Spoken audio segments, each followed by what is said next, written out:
Hello and welcome to this, our third and last day's summary of our 98th Annual Delegate Conference here in Wexford. Today, Friday, we had another crowded agenda.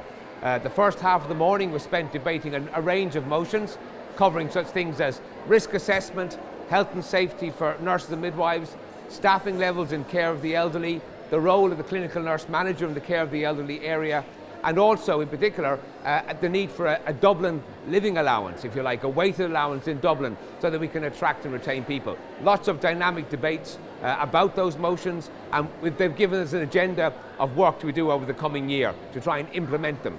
We also had the election of Standing Orders Committee for the next 2 years, so that was done with 3 new people coming on, James Gagan, Beverly Stafford and Diane Melita. We then also had a review of the year from Dave Hughes, where he ranged over both the health service, national and international trends, political national and international trends, and the role and the work of the INMO over the past year. We then also had, obviously, the address from the Minister for Health, Simon Harris TD, who in fairness gave a very positive address, reaffirmed his commitment to implementing the staffing, recruitment and retention proposals, readily acknowledged in public forum the fact that nurses and midwives are in a special situation with regard to recruitment and retention. He didn't promise or commit anything, but he undoubtedly recognised it.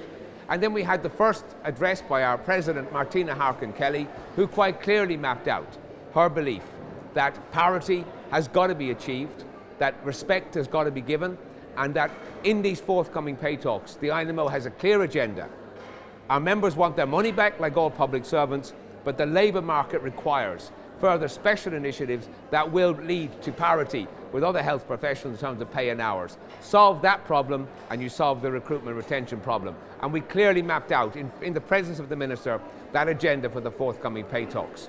So finally, delegates were rallied and told that next year's annual conference, our 99th, will take place in Cork on the 2nd, 3rd and 4th of May, and all delegates were charged and took up the challenge of going back to their workplaces, informed by the last 3 days, invigorated by the last 3 days, and calling upon all members in the forthcoming weeks and months, which may bring with them their challenges, to unite, stay united, stay informed, stay committed, and we'll deliver our goals on pay, on hours, and the multiplicity of workplace issues which are of concern to us.